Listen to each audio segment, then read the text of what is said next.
நமச்சிவாய வாழ்க. நாதந்தாள் வாழ்க. இமைப்பொழுதும் என் நெஞ்சில் நீங்காதான் தாழ் வாழ்க.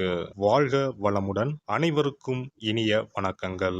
நாம் இந்த பதிவில் வக்ர நிவர்த்தி அடையும் குரு பகவான் உங்கள் ராசிக்கு என்னென்ன பலன்களை தரப்போகிறார், அதற்கான பரிகாரம் என்ன என்பதனை பற்றி விரிவாக காண்போம்.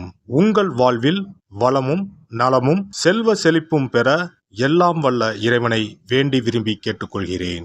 குரு பகவான் மகிழ்ச்சி, செல்வம், பெருமை மற்றும் செழுமையின் கிரகமாக விளங்குகிறார். ஒருவர் மீது குரு பார்வை பட்டுவிட்டால் அவர் வாழ்வில் பலவித உச்சங்களை தொடுவார். குரு பகவான் தற்போது வக்ர நிலையில் உள்ளார். அவர் டிசம்பர் 31ஆம் தேதி வக்ர நிவர்த்தி அடைய உள்ளார். அனைத்து ராசிகளுக்கும் மங்களகரமான வரங்களை அள்ளி கொடுப்பவர் குரு பகவான். வாழ்வில் முன்னேற்றம், பலவிதமான நன்மைகள் பெறுவதற்கு குருவின் ஆசி மிக அவசியமாகும். குருவின் பார்வை இருந்தால் எப்படிப்பட்ட பிரச்சனையாக இருந்தாலும் அதிலிருந்து மீண்டு வர முடியும் என்பது ஐதீகம். குரு பகவான் ஒரு ராசியில் உச்சம் பெற்றால் செல்வ செழிப்பு, பணம், குழந்தை பாக்கியம், திருமண பாக்கியம் உள்ளிட்டவைகள் கிடைக்கும். நவ கிரகங்களில் இடமாற்றம் மிகவும் முக்கியமானதாக கருதப்படுகிறது. ஒருவர் பிறக்கும் போது நவ கிரகங்கள் எந்தெந்த நிலையில் இருக்கின்றார்களோ அதனை பொறுத்தே அவர்களது ஜாதகம் அமைக்கப்படும். அந்த வகையில் தற்போது மேசராசியில் பயணம் செய்து வரும் குரு பகவான் வரும் டிசம்பர் 31ஆம் தேதி வக்ர நிவர்த்தி அடைகிறார். இதன் காரணமாக வரும் 2024ஆம் ஆண்டு 12 ராசிகளுக்கும் குரு பகவானின் தாக்கம் ஏற்படுகிறது. ஒரு சில ராசிகள் சிறப்பான பலன்களை பெறப்போகின்றனர். அது எந்தெந்த ராசிகள் என்பது குறித்து தெரிந்து கொள்வோம். மீனராசி அன்பர்களே, உங்கள் ராசியில் குரு பகவான் 2ஆம் வீட்டில் சஞ்சாரம் செய்து வருகிறார். வரக்கூடிய புத்தாண்டில் 3ஆம் வீட்டில் சஞ்சாரம் செய்ய உள்ளார். இந்த இடமாற்றம் உங்களுக்கு நல்ல பலன்களை பெற்றுத்தரும். வெளிநாடு செல்வதற்கான வாய்ப்புகள் அதிகம் உண்டாகும். நல்ல வாய்ப்புகள் உங்களுக்கு கிடைக்கும். குரு பகவானின் பார்வை இருப்பதால் பண வரவிற்கு எந்த குறையும் இருக்காது. நீண்ட நாட்களாக நிலுவையில் இருந்த வேலைகள் முடிவடையும். வேலை செய்யும் இடத்தில் பதவி உயர்வு மற்றும் சம்பள உயர்வு கிடைக்க வாய்ப்பு உள்ளது. கணவன் மனைவிக்குள் பனிப்போர் நீங்கும். பிள்ளைகளை கூடா பழக்க வழக்கங்களிலிருந்து மீட்பீர்கள். அவர்களின் விருப்பங்களையும் கேட்டறிந்து பூர்த்தி செய்வீர்கள். சுப செலவுகள் அதிகரிக்கும். பணப்புழக்கம் திருப்திகரமாக அமையும். ஆனால் செலவுகளும் துரத்தும். அவ்வப்போது கைமாற்றாக கடனும் வாங்க வேண்டி வரும். கொடுத்த வாக்கை காப்பாற்ற போராட வேண்டியது இருக்கும். பேச்சால் பிரச்சனை, பார்வை கோளாறு வரக்கூடும். தந்தைக்கு ஆரோக்கியத்தில் சிறு குறைகள் அசதி வந்து நீங்கும். அனாவசிய செலவுகளை தவிர்க்க பாருங்கள். திருமண சுப காரியங்களுக்கான முயற்சிகளில் அனுகூலம் ஏற்படும். உணவு விஷயத்தில் கட்டுப்பாடுடன் இருப்பது, இயற்கை உணவுகளை உட்கொள்வது உடல் நலத்திற்கு நல்லது. தேவையற்ற வாக்குவாதங்களை தவிர்ப்பது, பேச்சில் நிதானத்தை கடைபிடிப்பது உத்தமம். உங்கள் குடும்ப விஷயங்களை மற்றவர்களிடம் பகிர்ந்து கொள்ளாமல் இருப்பது மூலம் வீண் பிரச்சனைகளை தவிர்க்க முடியும். ஆரோக்கியத்தில் சிறு சிறு பாதிப்புகள் ஏற்பட்டாலும் எதிலும் சுறுசுறுப்பாக செயல்படுவீர்கள். செய்யும் தொழிலில் இருந்த தேக்க நிலை மாறி நல்ல வாய்ப்புகள் கிடைக்கும். கூட்டாளிகளையும் தொழிலாளர்களையும் அனுசரித்து நடந்து கொண்டால் ஓரளவுக்கு அபிவிருத்தியை பெருக்கிக் கொள்ள முடியும். போட்டி பொறாமைகளை சமாளித்து உங்களின் தனித்திறனால் ஏற்றங்களை பெறக்கூடிய ஆற்றலை பெறுவீர்கள். புதிய யுக்திகளை பயன்படுத்தி சமுதாயத்தில் நல்ல நிலையை அடையும் வாய்ப்பு உண்டு. கொடுக்கல் வாங்கல் போன்றவற்றில் பெரிய தொகைகளை ஈடுபடுத்தும் போது சற்று கவனத்துடன் செயல்பட்டால் லாபகரமான பலன்களை பெறலாம். திருமணமானவர்களுக்கு மகிழ்ச்சியான செய்திகள் கிடைக்கும். இதுவரை மனதளவில் இருந்து வந்த குழப்பங்கள் யாவும் நீங்கி புத்துணர்ச்சியும் தெளிவும் பிறக்கும். குடும்பத்துடன் இணைய நினைத்தவர்களுக்கு எண்ணங்கள் கைகூடும். தாய்மாமன் வழியில் மகிழ்ச்சியான சூழ்நிலைகளும் கருத்து வேறுபாடுகளும் குறையும். திருப்பணி தொடர்பான செயல்பாடுகளில் ஆர்வம் மேம்படும்.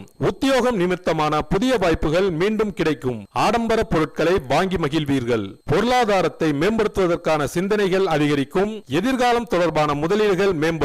உறவினர்கள் வழியில் இருந்து வந்த கருத்து வேறுபாடுகள் குறையும். உடல் ஆரோக்கியம் மற்றும் பயணம் தொடர்பான விஷயங்களில் விழிப்புணர்வு வேண்டும். உணவு சார்ந்த விஷயங்களில் சற்று விழிப்புணர்வுடனே இருக்க வேண்டும். சுபகாரியம் தொடர்பான முயற்சிகள் கைகூடும். நீண்ட நாட்களாக இழுபறியாக இருந்து வந்த தடைகள் நீங்கும். உத்தியோகத்தில் முன்னேற்றமான சூழ்நிலைகள் காணப்படும். புதிய முயற்சிகளில் சிந்தித்து செயல்படவும். குழந்தைகள் வழியில் மேன்மை உண்டாகும். மாணவர்களுக்கு அன்றைய பாடங்களை அன்றே படித்து முடிப்பது நல்லது. தேவையில்லாத விஷயங்களை குறைத்துக் கொள்ளவும். நண்பர்களுடன் அளவுடன் பழகுவது நல்லது. நுட்பமான சில விஷயங்களை புரிந்து கொள்வீர்கள். மாணவர்களுக்கு கல்வி தகுதிக்கேற்ற உத்தியோக வாய்ப்புகள் கிடைக்கும்.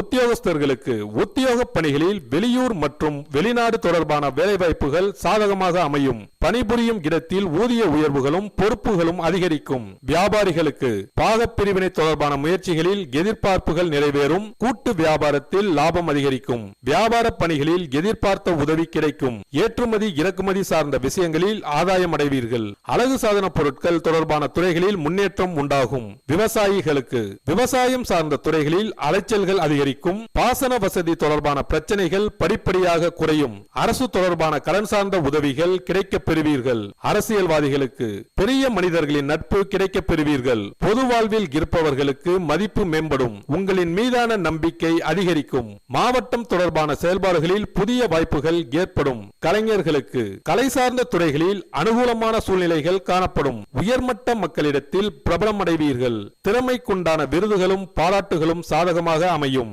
வர இருக்கின்ற குரு பயிற்சியின் மூலமாக மனதில் தோன்றும் புதுவிதமான சிந்தனைகளை செயல் வடிவமாக மாற்றுவதற்கு உண்டான வாய்ப்புகளும் பெரியோர்களின் அரவணைப்பும் கிடைக்கப் பெறுவீர்கள். தற்பெருமை சார்ந்த சிந்தனைகளை குறைத்துக் கொள்வது நல்லது. பரிகாரம்: வியாழக்கிழமை தோறும் தட்சிணாமூர்த்தியை வழிபாடு செய்து வர செயல்பாடுகளில் வேகம் அதிகரிக்கும். குரு பகவான் உங்களின் ஜாதகத்தில் சுபமானதாக அமையாமல் இருப்பின் கண்டிப்பாக அதற்கான பரிகாரம் செய்யும் விதமாக குரு பகவானுக்கு சிறப்பு பெற்ற ஆலயங்களுக்கு செல்வதும், வியாழக்கிழமைகளில் விரதமிருந்து குரு பகவானுக்கு கொண்டை கடலையை மாலையாக கோர்த்து அணிவித்து மஞ்சள் நிற மலர்களால் அலங்கரித்து நெய் தீபமேற்றி வழிபடவும். தானம் போன்றவற்றை காலை பொழுதிலும், மந்திர ஜபங்களை மாலை பொழுதிலும் செய்யவும். அருகில் இருக்கும் ஆலயங்களில் நவகிரகத்தில் இருக்கும் குரு பகவானுக்கு மஞ்சள் நிற வஸ்திரத்தை சாற்றி சிறப்பாக வணங்கி வாருங்கள். அதற்காக பரிகாரம் என்ற பெயரில் பணத்தை வீண் விரயம் செய்ய வேண்டாம். அதற்கு பதிலாக இறைவனை வழிபடுவதோடு ஆலயங்களுக்கு தேவையான நெய், நல்லெண்ணெய், பன்னீர், சந்தனம், பால், தயிர் மற்றும் மலர் மாலைகள், பூக்கள் என இறைவனுக்கு உகந்த கோவிலுக்கு தேவையான பொருட்களை உங்கள் சக்திக்கு ஏற்றவாறு வழங்கி கோயில் கைகாரியம் செய்யுங்கள். தமிழ்நாட்டில் குரு பரிகார தலங்களாக பல இடங்கள் உள்ளன. இவற்றில் கும்பகோணம் அருகே உள்ள ஆலங்குடி குருஸ்தலமாகும். தஞ்சாவூர் மாவட்டம் திட்டை, மதுரை மாவட்டம் சோழவந்தான் அருகில் உள்ள குருவித்துறை, சிவகங்கை மாவட்டம் காரைக்குடி அருகில் உள்ள பட்டமங்கலம் உள்ளிட்ட ஆலயங்களில் பரிகார பூஜைகள் செய்து வழிபடலாம். நவ திருப்பதிகளில் ஒன்றான ஆழ்வார் திருநகரி குருஸ்தலமாகும். அங்கும் வழிபாடு செய்யலாம். திருச்செந்தூரில் முருகப்பெருமான் குரு வடிவாகவே அருள் புரிகிறார். சூரசம்ஹாரம் செய்த பின்பு முருகப்பெருமான் அந்த தோஷத்தை போக்குவதற்காக திருச்செந்தூரில் சிவபெருமானை பூஜித்தார். குருவருள் பெற திருச்செந்தூருக்கு செல்லுங்கள். இவை தவிர சிவன் கோவில்களில் தட்சிணாமூர்த்திக்கு வியாழக்கிழமை தினத்தன்று சிறப்பு வழிபாடுகள் செய்வதன் மூலமும் குருவின் அருளை பெறலாம். குரு பகவானுக்கு இனிப்பு என்றால் மிகவும் பிடிக்கும். அதனால் வியாழக்கிழமை விரதம் இருந்து இனிப்பு செய்து அவருக்கு படையலாக வைத்தால் அவரின் பார்வை நம் மீது திரும்பும் என்பது ஐதீகம். எல்லாம் வல்ல இறையருளால் நீங்களும் உங்கள் அன்பு குடும்பமும் உடல் நலம், நீலாயுள், நிறை செல்வம், உயர் புகழ், மெய்ஞானம் ஓங்கி வாழ்க வளமுடன். இந்த வீடியோ உங்களுக்கு பிடிச்சிருந்தா லைக் பண்ணுங்க, ஷேர் பண்ணுங்க அண்ட் சப்ஸ்கிரைப் பண்ணுங்க. பக்கத்துல இருக்க பெல் ஐகானை கிளிக் பண்ணுங்க. நன்றி, வணக்கம், வாழ்க வளமுடன்.